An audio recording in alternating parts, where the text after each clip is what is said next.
Hello students, चलिए हम सब स्टार्ट करते हैं हमारा सब्जेक्ट बिजनेस स्टडीज़। हम कंटिन्यू कर रहे थे हमारा second chapter classification of business activities. तो देखिए, फर्स्ट वीडियो लेक्चर में इस चैप्टर के बारे में हमने क्या क्या डिस्कस किया था। हमने डिस्कस किया था बिजनेस एक्टिविटीज़ को कितने पार्ट्स में क्लासीफाई किया जाता है। तो हमने दो पार्ट्स देखे थे इसके, इंडस्ट्री और कॉमर्स। कॉमर्स अभी हमने डिस्कस नहीं किया, हम डिस्कस कर रहे थे हमारा कंसेप्ट इंडस्ट्रीज। इंडस्ट्रीज के तीन parts, primary industry, secondary industry और थर्ड वन टर्शरी इंडस्ट्री। देखा था हमने प्राइमरी इंडस्ट्रीज को फर्दर थ्री पार्ट्स में क्लासिफाई किया जा सकता है। इंडस्ट्री को फर्दर थ्री पार्ट्स में क्लासिफाई किया जा सकता है, प्राइमरी इंडस्ट्री, सेकेंडरी इंडस्ट्री और टर्शरी इंडस्ट्री। फिर हमने प्राइमरी इंडस्ट्री को बिल्कुल डिटेल में डिस्कस किया था। प्राइमरी इंडस्ट्री के दो टाइप्स को देखा था, एक्सट्रैक्टिव इंडस्ट्री और जेनेटिक इंडस्ट्री। तो अगर आपने इस वीडियो लेक्चर को देखा तो आपको ये कंसेप्ट क्लियर हो गए होंगे। जिन स्टूडेंट्स ने वो लेक्चर नहीं देखा, डायरेक्टली सेकंड चैप्टर का ये लेक्चर देख रहे हैं, तो मेरी रिक्वेस्ट है उन स्टूडेंट्स से कि पहले आप इस चैप्टर की जो फर्स्ट लेक्चर है उसे देखिए, ताकि आपको ये कंसेप्ट और ज़्यादा अच्छे से समझ में आए। तो हम स्टार्ट करने जा रहे हैं। प्राइमरी इंडस्ट्री तक हम डिस्कस कर चुके थे, अब हम स्टार्ट करते हैं हमारा टॉपिक सेकेंडरी इंडस्ट्री। एक बार जल्दी से रिवाइज करते हैं कि प्राइमरी इंडस्ट्री का मीनिंग क्या था। देखिए, प्राइमरी इंडस्ट्री के बारे में हमने पढ़ा था कि प्राइमरी इंडस्ट्री क्या कर रही है, नेचुरल रिसोर्सेज को यूज करके रॉ मटेरियल तैयार कर रही है अदर इंडस्ट्रीज के लिए। तो वो कौन सी इंडस्ट्रीज हैं जिनके लिए प्राइमरी इंडस्ट्री ने रॉ मटेरियल तैयार किया? वो सेकेंडरी इंडस्ट्री है जिसके लिए प्राइमरी इंडस्ट्री ने नेचुरल रिसोर्सेज के लिए क्या किया, रॉ मटेरियल तैयार किया। अब सेकेंडरी इंडस्ट्री क्या करेगी, उस रॉ मटेरियल को कन्वर्ट कर देगी किसमें, फाइनल प्रोडक्ट में। आया समझ में? रॉ मटेरियल, अब एग्जाम्पल से समझ लेते हैं। प्रोड्यूसिंग कॉटन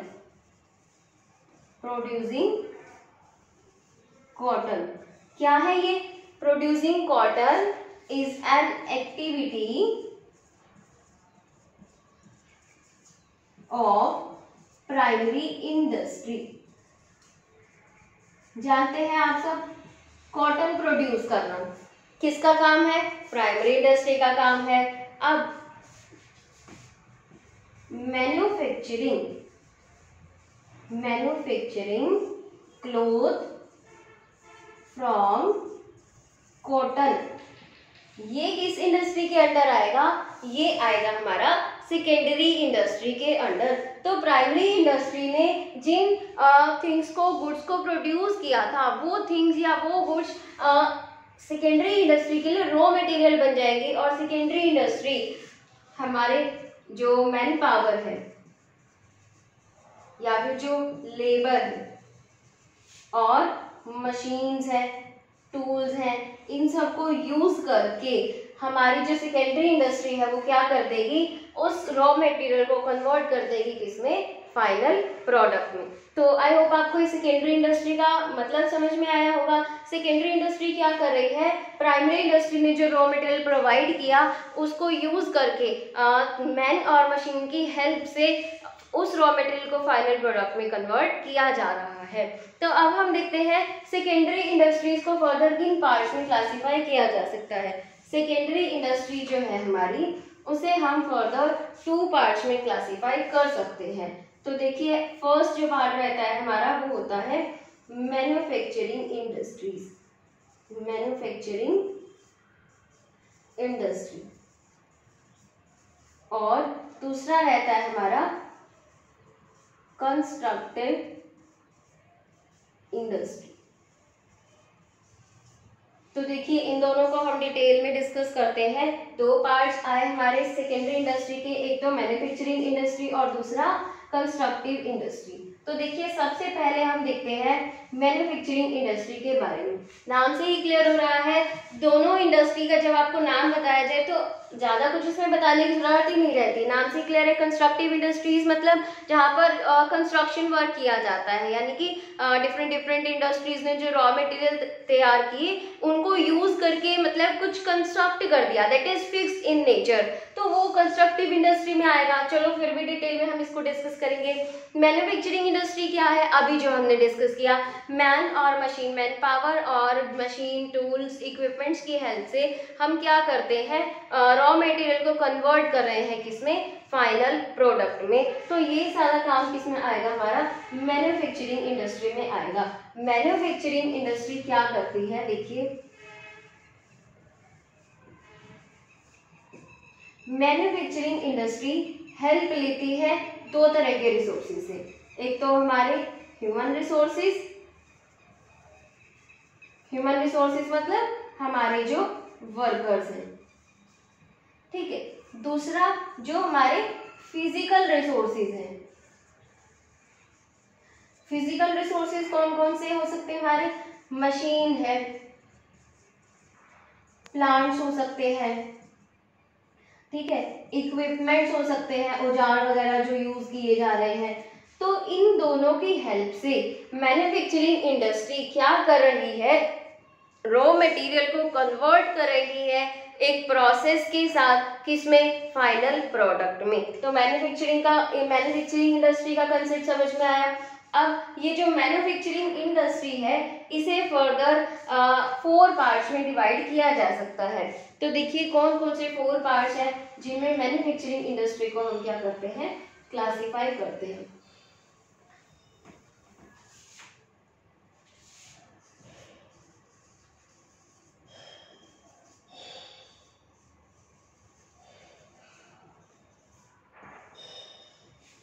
सबसे पहला जो रहता है मैन्युफैक्चरिंग इंडस्ट्री का part, analytic industry, analytic industry. तो देखिए एनालिटिक इंडस्ट्री में क्या किया जाता है, 4 पार्ट्स रहते हैं इसके, एक एक करके हम इन चारों को क्या करेंगे, डिस्कस करेंगे। एनालिटिक इंडस्ट्री क्या कर रही है, एक ही तरह के रॉ मटेरियल को यूज करके, by using one type of raw material,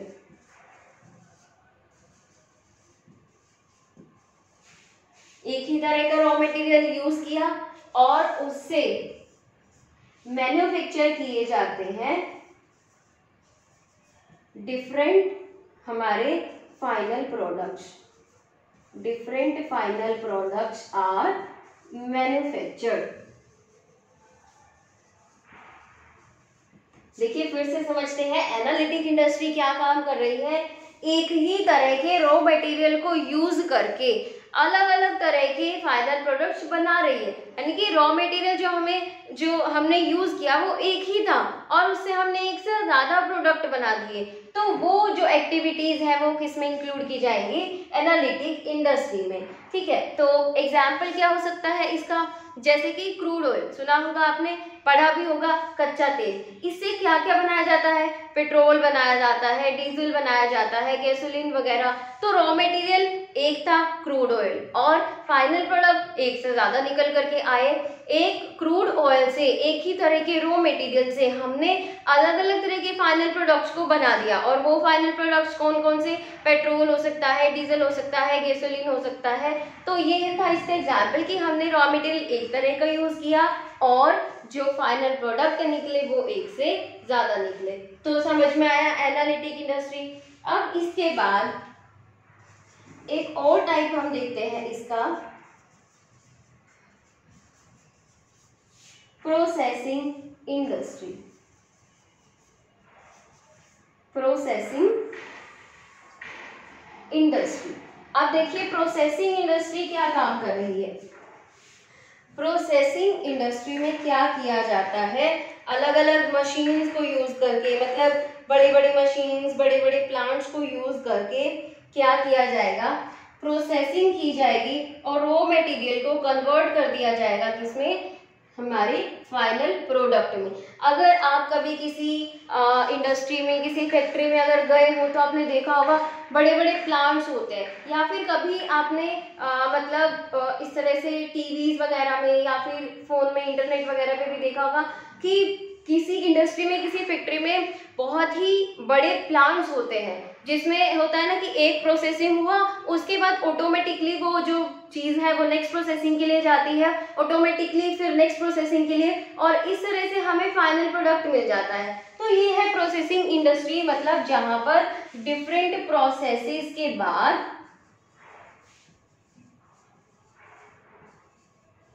हमें क्या मिला, अपने रॉ मटेरियल से फाइनल प्रोडक्ट मिल गया, फाइनल प्रोडक्ट मिल गया। यानी कि क्या किया गया, डिफरेंट प्रोसेसेस को परफॉर्म करने के बाद, यानी कि एक अलग तरह की प्रोसेसिंग होगी, उसके बाद हमारा रॉ मटेरियल किस में कन्वर्ट हो जाएगा, फाइनल प्रोडक्ट में कन्वर्ट हो जाएगा। समझ में आया? अब देखिए इसके एग्जाम्पल क्या होंगे, बिल्कुल ही सिंपल एग्जाम्पल, जैसे हम कॉटन क्लॉथ वाला स्टार्टिंग से डिस्कस करते आ रहे हैं, तो वो जो कॉटन क्लॉथ वाला जो एग्जाम्पल है वो बेसिकली किसका एग्जाम्पल रहता है, प्रोसेसिंग इंडस्ट्री का एग्जाम्पल रहता है। कॉटन से क्लॉथ बनाना एक क्या प्रॉपर प्रोसेस हुआ, इससे ये किस में आएगा, हमारा प्रोसेसिंग इंडस्ट्री में आएगा। और भी कितने ही एग्जाम्पल्स हैं प्रोसेसिंग इंडस्ट्री के।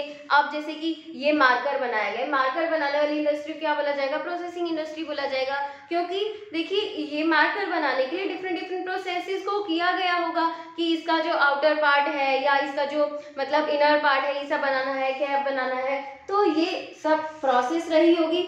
और इसके बाद जो भी रॉ मटेरियल को यूज किया उससे फाइनल प्रोडक्ट ही मार्कर निकल करके आया। और भी कितने ही एग्जाम्पल्स हो सकते हैं, ठीक है। तो वो सब किसमें आते हैं, हमारे प्रोसेसिंग इंडस्ट्रीज में आते हैं, जिसमें एक डिफरेंट प्रोसेस के बाद रॉ मटेरियल को कन्वर्ट किया जाता है किसमें, फाइनल प्रोडक्ट में। पर्टिकुलर प्रोसेस के बाद रॉ मटेरियल हमारा कन्वर्ट हो जाएगा किसमें, फाइनल प्रोडक्ट में। अब देखते हैं नेक्स्ट जो पार्ट रहता है,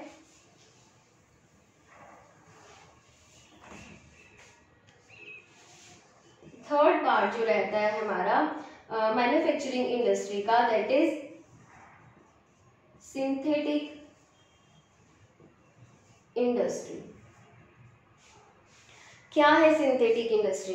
एनालिटिक इंडस्ट्री पढ़ा था, एनालिटिक इंडस्ट्री में क्या पढ़ा, रॉ मटेरियल एक था और फाइनल प्रोडक्ट एक से ज्यादा निकल करके आए। तो सिंथेटिक क्या है, एनालिटिक का वाइस वर्सा है, मतलब कि रॉ मटेरियल एक से ज्यादा लगेंगे और फाइनल प्रोडक्ट एक ही बनेगा। By using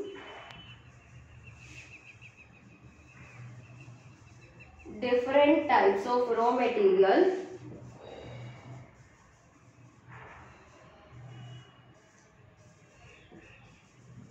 a single product is produced or manufactured।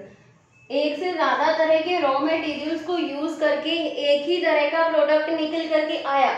Example क्या हो सकते हैं, अब जैसे कि प्लास्टिक बनाया जाता है या आयरन बनाया जाता है या फिर ब्रिक्स को मैन्युफैक्चर किया जाता है, तो इस तरह की जितनी भी चीज़ें हैं जिन्हें मैन्युफैक्चर किया जाता है, रॉ मटेरियल अलग अलग तरह के लगते हैं। अब आप सब मतलब 10th तक साइंस पढ़ के आए हैं तो आपने कहीं ना कहीं इन प्रोसेसेस को पढ़ा भी होगा कि जब आयरन बनाने के लिए या प्लास्टिक बनाने के लिए अलग अलग मतलब रॉ मटेरियल्स को यूज़ किया जाता है, ठीक है। साइंस की लैंग्वेज में आप केमिकल्स वगैरह पढ़ते होंगे, ठीक है। तो उन सबको यूज़ करके एक ही फाइनल प्रोडक्ट निकला, क्या, आयरन या फिर स्टील या फिर प्लास्टिक। तो वही है सिंथेटिक इंडस्ट्री, रॉ मटेरियल लगा एक से ज़्यादा तरह का, ठीक है। अब जैसे कि क्या बनाते हैं, लगा लीजिए ब्रिक्स वगैरह बनाते हैं, तो उसमें सीमेंट बना रहे हैं, तो कितनी तरह की चीज़ें, मतलब कंक्रीट लगेगा या और भी जो भी चीज़ों का यूज़ किया, एक से ज़्यादा तरह का चीज़ों को यूज़ किया गया और फाइनल प्रोडक्ट जो निकल करके आया वो एक ही, ब्रिक्स या फिर सीमेंट या फिर आयरन। समझ में आया सिंथेटिक इंडस्ट्री। अब यहाँ पर सिंथेटिक इंडस्ट्री और एनालिटिक इंडस्ट्री में आपको कंफ्यूज नहीं होना है। एनालिटिक इंडस्ट्री में हमने पढ़ा था रॉ मटेरियल एक है, उससे फाइनल प्रोडक्ट एक से ज़्यादा बनाए हैं। सिंथेटिक इंडस्ट्री में हमने क्या पढ़ा है, रॉ मटेरियल एक से ज़्यादा है और आपने क्या बनाया है, एक ही तरह का फाइनल प्रोडक्ट बनाया है। By using different types of raw material a single product is produce. अब नेक्स्ट और लास्ट पार्ट है हमारा मैन्युफैक्चरिंग इंडस्ट्री का, that is assembling industries. Assembling industry, अब देखिए कहीं ना कहीं आपको इसके नाम से क्लियर होता होगा, असेंबलिंग इंडस्ट्री का मतलब क्या है, अलग अलग इंडस्ट्रीज ने जिन रॉ मटेरियल को बनाया उन सबको ये क्या करेगी, इंडस्ट्री असेंबल कर देगी। ठीक है, जरूरी नहीं है कि एक फाइनल प्रोडक्ट बनाने के लिए सभी जो उसके मेजर या माइनर पार्ट्स हैं वो कंपनी खुद ही बनाए। हो सकता है उनमें से कुछ पार्ट्स कंपनी बनाए किसी और कंपनी से या इंडस्ट्री से खरीदती हो। जैसे कि हम एग्जांपल लेते हैं इसमें एनालिटिक ऑटोमोबाइल इंडस्ट्रीज का। ऑटोमोबाइल इंडस्ट्रीज में क्या होता है, सोचिए कार बनाने की इंडस्ट्री या कंपनी है, तो वो क्या कर रही है, कार बनाने की कंपनी, एक तो हो सकता है कि वो मतलब कार का मतलब मेजर या माइनर पार्ट्स जितने भी हैं वो खुद ही बनाती हो। दूसरा ये भी तो हो सकता है, और नॉर्मली जो होता है वो क्या होता है कि कार के जो पार्ट्स को असेंबल करने की कंपनी होती है वो एक अलग कंपनी है, और जो कार के मेजर माइनर पार्ट्स बना रही है वो एक अलग कंपनी है। अब जैसे कि कार के जो टायर हैं, हो सकता है कार बनाने वाली जो कंपनी है वो खुद टायर नहीं बनाती हो, और नॉर्मली होता भी है टायर किसी और कंपनी से खरीदे गए।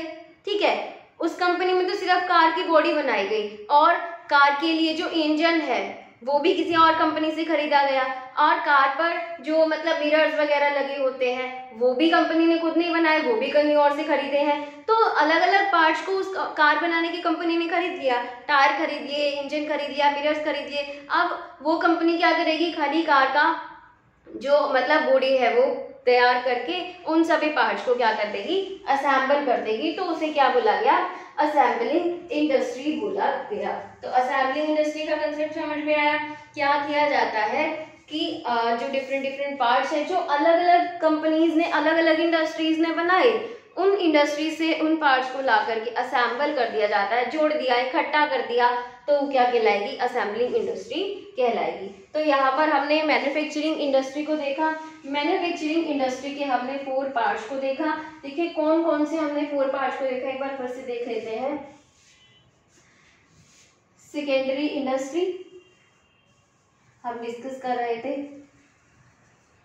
इसमें हमने देखा कि सेकेंडरी इंडस्ट्री को 2 पार्ट्स में बांटा जाता है, मैन्युफैक्चरिंग इंडस्ट्री और दूसरा हमने पढ़ा कंस्ट्रक्टिव इंडस्ट्री।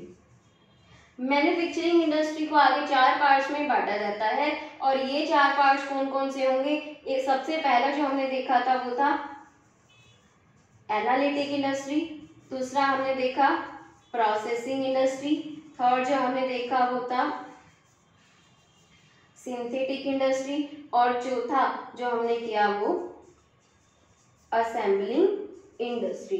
इस तरह से हमने मैन्युफैक्चरिंग इंडस्ट्री के 4 पार्ट्स को देखा। अब हम डिस्कस करते हैं कंस्ट्रक्टिव इंडस्ट्रीज के बारे में। ये मैन्युफैक्चरिंग इंडस्ट्रीज के जो अलग अलग पार्ट्स हैं, इन इंडस्ट्रीज में जितनी भी चीज़ों को प्रोड्यूस किया गया उन सब चीज़ों को यूज करके कुछ कंस्ट्रक्ट किया जा रहा है। मतलब अगर हमने कुछ कंस्ट्रक्ट किया तो सोचने वाली बात है वो कैसा होगा, फिक्स्ड इन नेचर, जिसे हिलाया नहीं जा सकता। अब जैसे कि घर बनाया है, बिल्डिंग कंस्ट्रक्ट की है, होम कंस्ट्रक्ट किया, तो क्या वो फिक्स है या नहीं है, बिल्कुल फिक्स है। क्यों, आज जिस जगह पर घर बनाया वो जगह पसंद नहीं आए कि उसे खिसका करके कहीं और ले जाएंगे, नहीं ले जा सकते। तो कंस्ट्रक्टिव वर्क में, कंस्ट्रक्शन वर्क में जो भी चीज़ों को बनाया वो क्या है, एक तरह से फिक्स्ड है। और किस तरह से बनाया गया, ह्यूमन रिसोर्सेज और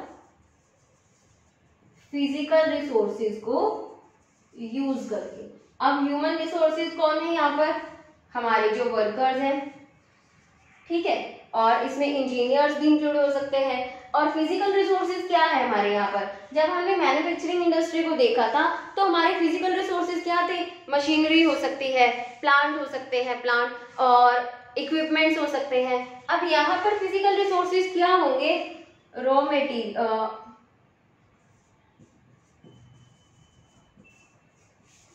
final products produced by other industries. Other industries ने जो फाइनल प्रोडक्ट्स बना दिए उनको यूज करके कंस्ट्रक्टिव इंडस्ट्री क्या कर रही है, एक और मतलब एसेट बना रही है, थिंग्स को बना रही है। जैसे कि हमने सीमेंट पढ़ा था कि अलग अलग तरह के रॉ मटेरियल को यूज करके सीमेंट बनाई जाती है ना, अलग अलग तरह के रॉ मटेरियल्स को यूज करके क्या बनाई जाती है, ब्रिक्स बनाई जाती है, अलग अलग तरह के रॉ मटेरियल को यूज करके टाइल्स बनाई जाती है। वो हमने किस में पढ़ा था, सिंथेटिक इंडस्ट्री में पढ़ा था। अब अलग अलग तरह के रॉ मटेरियल को यूज करके जो इन्होंने फाइनल प्रोडक्ट बनाया वो क्या था, सीमेंट था, ब्रिक्स और क्या था हमने पढ़ा, प्लास्टिक हो सकता है, आयरन हो सकता है। तो इन सब चीजों को यूज करके कंस्ट्रक्टिव इंडस्ट्री क्या करेगी, बिल्डिंग बना देगी, और क्या हो सकता है, ब्रिज बना देगी, ठीक है, डैम बना देगी। तो इस तरह की जो चीजें हैं वो कंस्ट्रक्टिव इंडस्ट्रीज में क्या की जाती हैं, कंस्ट्रक्ट की जाती हैं। तो ये था हमारा concept secondary industry. Secondary industry जहाँ पर जो प्राइमरी इंडस्ट्री ने रॉ मटेरियल बनाए और सेकेंडरी इंडस्ट्री उन रॉ मटेरियल को यूज करके कन्वर्ट कर देगी फाइनल प्रोडक्ट में। तो सेकेंडरी इंडस्ट्रीज के भी अलग अलग पार्ट्स को हमने देखा, मैन्युफैक्चरिंग इंडस्ट्री और कंस्ट्रक्टिव इंडस्ट्री। मैन्युफैक्चरिंग इंडस्ट्री क्या काम कर रही है, रॉ मटेरियल को कन्वर्ट कर रही है किसमें, फाइनल प्रोडक्ट में। और इसके हमने 4 तरह के पार्ट्स को भी देखा। एनालिटिक इंडस्ट्री जहाँ पर एक रॉ मटेरियल को यूज करके एक से ज्यादा जो फाइनल प्रोडक्ट है उन्हें बनाया जाता है। प्रोसेसिंग इंडस्ट्री जहाँ पर मतलब एक पर्टिकुलर प्रोसेस को अडॉप्ट करके हमारे रॉ मटेरियल को कन्वर्ट किया जा सकता है किसमें, फाइनल प्रोडक्ट में। सिंथेटिक इंडस्ट्री जहाँ पर एक से ज्यादा तरह के रॉ मटेरियल को यूज करके बना दिया एक ही तरह का फाइनल प्रोडक्ट। असेंबलिंग इंडस्ट्री ये क्या कर रही है, अलग अलग इंडस्ट्रीज ने जो अलग अलग गुड्स बनाई, कमोडिटीज बनाई, उन सबको असेंबल कर रही है, जोड़ रही है। और कंस्ट्रक्टिव इंडस्ट्री इन इंडस्ट्रीज के द्वारा बनाए गए फाइनल प्रोडक्ट को यूज करके ये इंडस्ट्री क्या कर रही है, मतलब कुछ एसेट्स को कंस्ट्रक्ट कर रही है, ठीक है, एक नया रूप दिया जा रहा है इनके फाइनल प्रोडक्ट्स को। तो वो किस में आएगा, कंस्ट्रक्टिव इंडस्ट्री में आएगा। अब हमारा जो लास्ट इंडस्ट्रियल टाइप रह गया था टर्शरी इंडस्ट्री, जल्दी से हम उसे भी देख लेते हैं क्या होती है टर्शरी इंडस्ट्री। पढ़ के आए हैं आप, प्राइमरी सेक्टर पढ़ा था, सेकेंडरी सेक्टर पढ़ा था और साथ ही साथ टर्शरी सेक्टर भी पढ़ा था, तृतीय क्षेत्र जिसे बोला जाता है। और जब आप टर्शरी सेक्टर पढ़ते थे ना तो आप कल क्या पढ़ते थे कि प्राइमरी और सेकेंडरी के अलावा जो भी रह गया वो सब किस में डाल दिया जाएगा, तृतीय क्षेत्र में डाल दिया जाएगा, मतलब अन्य जो भी चीजें रह गई है ना। तो अब हम देखेंगे कि वो कौन सी अदर थिंग्स रहती है जिन्हें हम टर्शरी सेक्टर में क्या करते हैं, डालते हैं। टर्शरी इंडस्ट्री, देखिए टर्शरी इंडस्ट्री को एक और नाम दिया जाता है सर्विस इंडस्ट्री या फिर सर्विस सेक्टर भी बोल दिया जाता है। तो क्या है ये सर्विस सेक्टर, नाम से क्लियर है, सर्विस मतलब सर्विसेज देता है। किस तरह की सर्विसेज देता है, अब देखिए जितने भी ये इंडस्ट्रियल वर्क्स हैं, प्राइमरी इंडस्ट्री में हो या फिर सेकेंडरी इंडस्ट्री में हो, जितने भी इंडस्ट्रियल वर्क्स या इंडस्ट्रियल एक्टिविटीज को परफॉर्म किया गया, उन एक्टिविटीज में किसी भी तरह की हर्डल ना आए, किसी भी तरह की हिंड्रेंस ना आए, ठीक है, इन दोनों का मतलब होता है हर्डल्स और हिंड्रेंसेस, रुकावटें। ये जो हम इंडस्ट्रियल एक्टिविटीज कर रहे हैं इनमें किसी भी तरह की रुकावटें ना आए, उसके लिए काम कौन करेगा, हमारी टर्शरी इंडस्ट्री या फिर जिसे सर्विस सेक्टर भी बोला जा सकता है। अब देखिए किस तरह की रुकावटें आएंगी सॉरी, किस तरह की रुकावटें आएंगी। देखिए अब कोई सेकेंडरी इंडस्ट्री का हम एग्जाम्पल लेते हैं। सेकेंडरी इंडस्ट्री में क्या किया जा रहा है, कोई फैक्ट्री चलाई जा रही है, उस फैक्ट्री को चलाने के लिए क्या चाहिए, फाइनेंस, पैसा चाहिए। अब अगर पैसा नहीं है तो वो क्या बन जाएगी, एक रुकावट बन जाएगी, हर्डल बन जाएगी, हिंड्रेंस बन जाएगी। अब टर्जरी इंडस्ट्री क्या करेगी, किस तरह से इस रुकावट को दूर करेगी, किस तरह से इस फाइनेंस को जो इसकी ज़रूरत है फैक्ट्री की उसको पूरा करेगी। बैंकिंग इंडस्ट्री के द्वारा।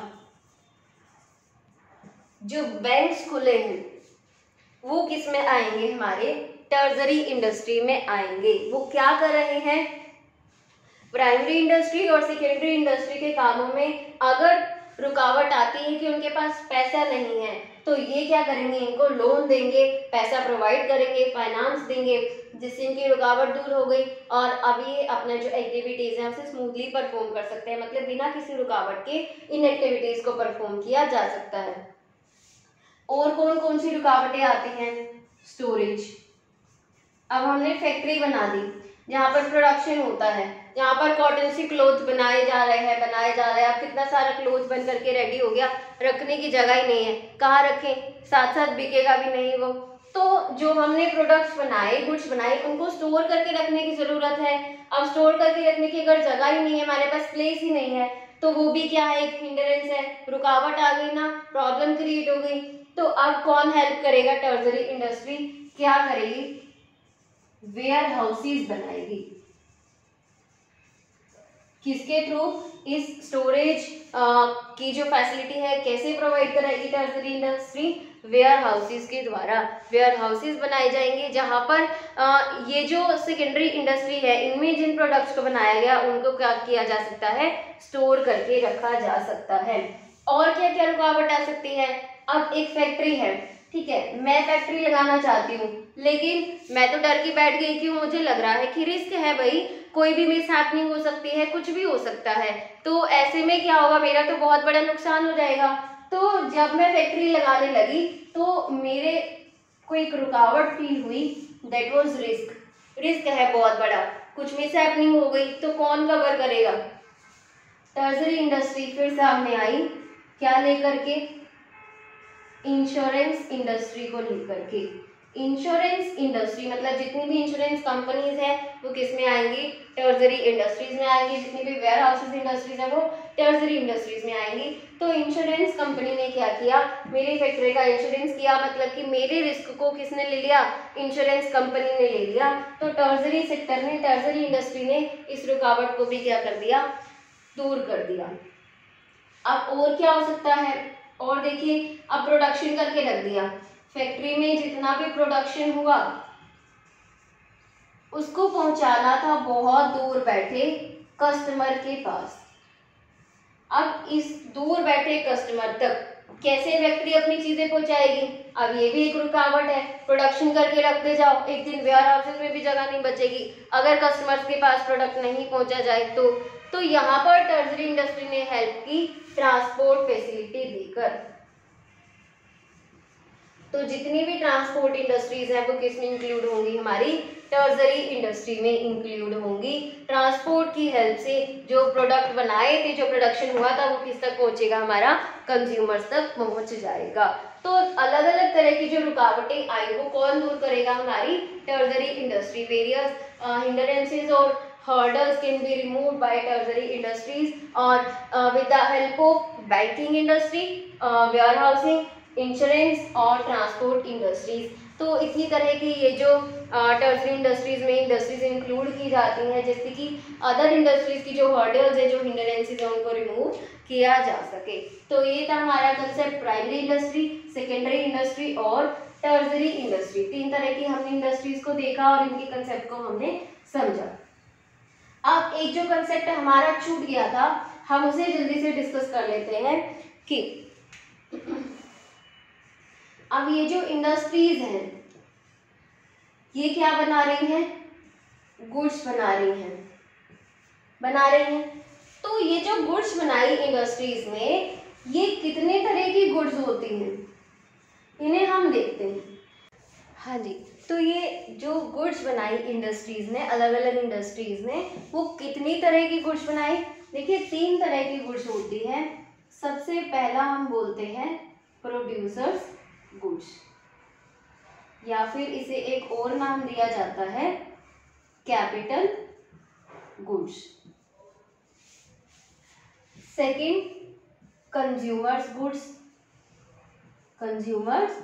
गुड्स, और थर्ड बोलते हैं इंटरमीडिएट गुड्स। देखिए 3 तरह के गुड्स इंडस्ट्रीज बनाती हैं, प्रोड्यूसर्स गुड्स या फिर जिन्हें कैपिटल गुड्स भी बोला जाता है, कंज्यूमर्स गुड्स, और तीसरा इंटरमीडिएट गुड्स। तो अब हम इन तीनों के बारे में समझते हैं। इससे पहले गुड्स आपको पता होगा, गुड्स किन्हें बोलते हैं, पर्टिकुलर जिस कमोडिटी में डील किया जा रहा है, ठीक है, जिसे बना करके बेचा जा रहा है या फिर खरीद करके बेचा जा रहा है, तो उसे हम गुड्स बोलते हैं। तो अलग अलग तरह के गुड्स के बारे में चलिए हम देखते हैं। सबसे पहले हम यहाँ पर बात करेंगे कंज्यूमर गुड्स की। कंज्यूमर्स गुड्स कौन सी होती हैं, जिन्हें हम कंज्यूमर्स डायरेक्टली कंज्यूम कर रहे हैं, वो सब क्या होंगी, कंज्यूमर्स गुड्स होंगी। जैसे कि ये मार्कर क्या है, मैं इसे डायरेक्टली कंज्यूम करती हूँ, कंज्यूमर्स गुड्स है। आपके पास नोटबुक है, आपके पास पेन है, तो ये सब चीजें क्या है, कंज्यूमर्स गुड्स हैं, जिन्हें कंज्यूमर्स क्या कर रहे हैं, डायरेक्टली कंज्यूम कर रहे हैं, directly consumed by consumers, directly consumed by consumers, जिन्हें कंज्यूमर्स डायरेक्टली क्या करते हैं, कंज्यूम करते हैं। तो क्या बोला जाएगा, उसे कंज्यूमर्स गुड्स बोला जाएगा। क्लियर। अब प्रोड्यूसर्स गुड्स कौन सी हैं, देखिए ऐसी गुड्स जिन्हें प्रोडक्शन प्रोसेस में इन्वॉल्व किया जा रहा है, नहीं, ऐसी गुड्स जिन्हें प्रोडक्शन प्रोसेस के लिए यूज किया जा रहा है, जिनसे फर्दर प्रोडक्शन किया जाता है। अब जैसे कि आपके पास जो नोटबुक है, उसे बनाने के लिए जिस मशीन का यूज किया गया होगा, इस मार्कर को बनाने के लिए जिस मशीन का यूज किया होगा, मतलब ये क्या कर रहे हैं, किस वजह से यूज हो रही हैं, फर्दर प्रोडक्शन में इनका क्या किया जा रहा है, यूज किया जा रहा है। तो ये क्या होंगी, हमारी प्रोड्यूसर्स गुड्स होंगी। एग्जाम्पल, अब देखिए यहाँ पर हम एक एग्जाम्पल से समझते हैं कि आपने खरीदा ट्रैक्टर, ठीक है, और आपका एक फ्रेंड था, उसने खरीदा बाइक। तो आप बताइए कि बाइक और ट्रैक्टर में से क्या कंज्यूमर गुड्स है और कौन सा प्रोड्यूसर्स गुड्स है। देखिए बाइक अगर खरीदा है अपने पर्सनल यूज के लिए, बाइक कंज्यूम करने के लिए खरीदा है, तो वो क्या हो गई, हमारी कंज्यूमर्स गुड्स हो गई। ट्रैक्टर अगर खरीदा है एग्रीकल्चर के प्रोडक्शन के लिए, किसी भी तरह की यानी कि प्रोडक्शन एक्टिविटीज के लिए, खेत के लिए ट्रैक्टर को खरीदा है, तो वो क्या होगी, हमारी प्रोड्यूसर्स गुड्स होगी। आई बात समझ में, प्रोड्यूसर्स गुड्स और कंज्यूमर्स गुड्स में फर्क समझ में आया। कंज्यूमर्स गुड्स जिसे डायरेक्टली कंज्यूमर्स कंज्यूम कर रहे हैं, प्रोड्यूसर्स गुड्स जिन्हें किसी चीज के प्रोडक्शन के लिए यूज किया जा रहा है और फर्दर यानी कि कॉन्टिन्यूसली उससे प्रोडक्शन किया जाएगा। ट्रैक्टर खरीदा तो उससे क्या मतलब, खेत जो है वो जोते जाएंगे, कॉन्टिन्यूसली ये चलता जाएगा। ऐसे तो नहीं कि ट्रैक्टर खरीदा, 1 साल बाद फिर अगला मतलब नया ट्रैक्टर खरीद लिया, चेंज कर लिया। वो जो ट्रैक्टर खरीदा लॉन्ग टर्म के लिए खरीदा है, वो बार बार प्रोडक्शन में क्या होगा, इन्वॉल्व होगा, है ना, फर्दर प्रोडक्शन किया जा रहा है किसी अगर गुड से, तो वो क्या कहलाएगी, प्रोड्यूसर्स गुड्स या फिर कैपिटल गुड्स कहलाएंगी। जिन्हें कौन यूज कर रहा है, जिन्हें प्रोड्यूसर यूज कर रहे हैं फर्दर प्रोडक्शन के लिए। अब हम बात करते हैं इंटरमीडिएट गुड्स की। इंटरमीडिएट मतलब बीच की गुड्स हैं। अब इनसे ये ऐसी गुड्स है, इनको बार बार प्रोडक्शन में भी यूज नहीं किया जा सकता, और ये ऐसी गुड्स है जिनको कंज्यूमर गुड्स भी नहीं बोला जा सकता। मतलब ना तो ये प्रोड्यूसर गुड्स है ना कंज्यूमर गुड्स है। अब हम एक कंसेप्ट, जब से इंडस्ट्री का कंसेप्ट हमने चलाया है तब से हम बात कर रहे हैं कि इंडस्ट्री क्या करेगी, फाइनल प्रोडक्ट, रॉ मटेरियल को कन्वर्ट कर देगी फाइनल प्रोडक्ट में, रॉ मटेरियल से फाइनल प्रोडक्ट बना दिया जाएगा। यानी कि एक एग्जांपल जो हमने कॉन्टिन्यूसली डिस्कस किया कि कॉटन से क्या बना दिया गया, क्लॉथ बना दिया गया। तो अब हमें पता चल रहा है कि ये कॉटन और ये क्लॉथ ये क्या है, ना तो ये प्रोड्यूसर्स गुड्स है ना ये कंज्यूमर्स गुड्स है। चलो क्लॉथ की बात करते हैं। यहाँ पर जो भी जिन भी गुड्स की बात हुई है वो किसी ना किसी तरीके से क्या है, फाइनल प्रोडक्ट है ना। तो अब देखिए क्लॉथ क्या है, किसी इंडस्ट्री ने जब कॉटन को क्लॉथ में कन्वर्ट किया तो वो क्लॉथ जो था उस इंडस्ट्री के लिए क्या बन गया, फाइनल प्रोडक्ट बन गया, क्योंकि अब उस इंडस्ट्री का काम खत्म हो गया। इंडस्ट्री पैसा कैसे कमा रही है, कॉटन से क्लोथ बनाया, क्लोथ को बेचा, पैसा आ गया, क्लोथ क्या है, फाइनल प्रोडक्ट है। अब क्या जो क्लोथ बनाया गया वो कंज्यूमर्स गुड्स है, हम लोग क्या खरीद रहे हैं, कपड़ा खरीद रहे हैं, हम क्या खरीदते हैं, हम स्टिच्ड क्लोथ्स खरीदते हैं, ठीक है, सिला हुआ कपड़ा। अब जो कपड़ा बना करके रख दिया वो कंज्यूमर के यूज करने लायक तो नहीं है, कंज्यूमर के कंज्यूम करने लायक तो नहीं है। कंज्यूमर गुड्स को बारे में हमने पढ़ा, डायरेक्टली कंज्यूम्ड बाय कंज्यूमर्स, जिसे कंज्यूमर के द्वारा डायरेक्टली कंज्यूम किया जा सकता है। ये जो पेन जिसे हमने कंज्यूमर्स गुड्स बताया, ये क्या है, इसे डायरेक्टली कंज्यूम कर सकते हैं, ठीक है, इसे मैं चला पा रही हूँ, ठीक है, इसमें कोई फर्दर प्रोसेसिंग की जरूरत तो नहीं है। अब दोबारा इसे कहीं ठीक टूक कराने भेजना पड़ेगा या फिर इसे स्टार्ट कराने के लिए किसी और इंडस्ट्री में भेजना पड़ेगा, फैक्ट्री में भेजना पड़ेगा, नहीं, डायरेक्टली इसको यूज किया जा सकता है। लेकिन ये जो क्लोथ बनाया किसी भी इंडस्ट्री ने, अब इसे खरीद लिया गया एक अदर कंपनी ने जो कि इस क्लोथ को स्टिच करके कंज्यूमर्स को बेचेगी। तो वो जो स्टिच्ड क्लोथ्स जो कंज्यूमर्स को बेचे जा रहे हैं वो है हमारे कंज्यूमर गुड्स, जिसे कंज्यूमर डायरेक्टली यूज कर सकते हैं। कंज्यूमर्स गुड्स मतलब रेडी है कंज्यूम करने के लिए, लेकिन cloth is not ready to consume for consumers. तो क्लोथ क्या है, हमारा इंटरमीडिएट गुड्स है, यानी कि पहले किसी एक इंडस्ट्री ने प्रोसेस करके क्लोथ बना दिया, लेकिन फिर भी क्लोथ फाइनल प्रोडक्ट तो बन गया, लेकिन कंज्यूमर गुड्स नहीं बन पाया। तो अभी उसको फिर से प्रोसेसिंग की जरूरत है, अब फिर से कोई और इंडस्ट्री उस पर काम करेगी, तब जाकर कहीं वो गुड्स क्या बन पाएंगी, हमारी कंज्यूमर्स गुड्स बन पाएंगी। ये था क्लोथ का एग्जाम्पल। और क्या हो सकता है, आयरन को ले लीजिए। आयरन क्या है, किसी एक इंडस्ट्री ने क्या किया, आयरन को बनाया। हमने सिंथेटिक इंडस्ट्री में भी पढ़ा था, अलग अलग रॉ मटेरियल्स को यूज करके क्या बना दिया, आयरन शीट बना दी। तो वो जो आयरन शीट बनाई है किसी इंडस्ट्री ने, उसके लिए वो फाइनल प्रोडक्ट तो बन गया, लेकिन क्या कंज्यूमर्स गुड्स बना। मुझे एक आयरन की अलमीरा खरीदनी है, ठीक है, तो मैं आयरन से बनी अलमीरा को लेकर आऊंगी कि आयरन शीट ले आऊंगी। आयरन शीट का तो मेरे लिए कोई यूज ही नहीं है, तो आयरन शीट मेरे डायरेक्टली कंज्यूम करने के लायक तो नहीं हुई। तो क्या आयरन शीट को कंज्यूमर्स गुड्स बोला जा सकता है, नहीं बोला जा सकता। अब देखिए, कंज्यूमर्स गुड्स नहीं बोला जा सकता, ये तो पता है हमें।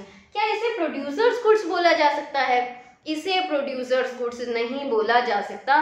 प्रोड्यूसर्स गुड्स वो गुड्स होती हैं जिन्हें लगातार प्रोडक्शन के लिए यूज किया जा रहा है। अब क्या इसे लगातार प्रोडक्शन के लिए यूज किया जाएगा क्या, एक आयरन शीट है, उसको कितनी बार प्रोडक्शन के लिए यूज कर लोगे, वो एक ही बार यूज होगी और फाइनल प्रोडक्ट यानी कि कंज्यूमर्स गुड्स बनकर के तैयार हो जाएंगे।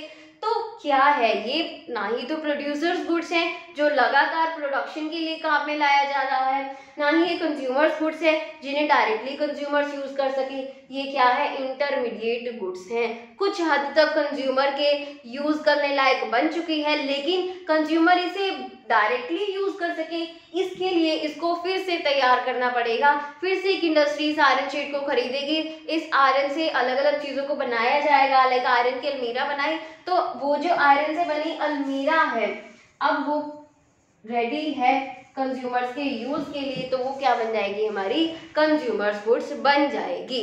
तो आई होप आपको ये कंसेप्ट समझ में आया होगा। फिर से एक बार जल्दी से देख लेते हैं। प्रोड्यूसर्स गुड्स, ऐसे गुड्स जिनको प्रोड्यूसर यूज कर रहे हैं प्रोडक्शन के लिए, मशीन्स हो सकती हैं, प्लांट्स हो सकते हैं, इक्विपमेंट्स हो सकते हैं, मतलब जो भी हथियार वगैरह, ठीक है, और जिनसे यानी कि लगातार प्रोडक्शन किया जा रहा है कंज्यूमर्स गुड्स। और एक इन गुड्स की खास बात ये भी रहती है कि इनको लॉन्ग टर्म के लिए खरीदा जाता है, यानी कि लंबे टाइम तक इसका यूज करते रहेंगे प्रोडक्शन को करने के लिए या प्रोडक्ट्स को बनाने के लिए। कंज्यूमर्स गुड्स क्या है, डायरेक्टली रेडी है कंज्यूमर्स के डायरेक्टली कंज्यूम करने के लिए। इंटरमीडिएट गुड्स, ऐसे गुड्स मतलब जिनको कुछ हद तक कंज्यूमर्स के यूज करने लायक बना दिया गया है, लेकिन पूरी तरह से कंज्यूमर्स के यूज करने लायक नहीं हुई है, तो अभी फर्दर प्रोसेसिंग होगा तब जाकर ये गुड्स क्या बन पाएंगी, हमारी कंज्यूमर्स गुड्स बन पाएंगी। तो आई होप आपको ये कंसेप्ट अच्छे से समझ में आया होगा। बिजनेस एक्टिविटीज को हमने दो पार्ट्स में बांटा था, इंडस्ट्री और कॉमर्स। इंडस्ट्री का जो कंसेप्ट है हम बिल्कुल पूरी तरह से डिस्कस कर चुके हैं, फिर से जल्दी से रिवाइज कर लेते हैं। इंडस्ट्री, ठीक है, 3 पार्ट्स में बांटा था, primary industry, secondary industry, tertiary industry. Primary industry related to natural resources, secondary industry related to manufacturing और construction, tertiary industry related to removing the hurdles और hindrances of other industrial activities. और उसके बाद हमने discuss किया concept goods, 3 तरह की goods, intermediate goods, consumers goods और प्रोड्यूसर्स गुड्स। तो आई होप आपको ये कंसेप्ट अच्छे से समझ में आ गए होंगे। Thank you.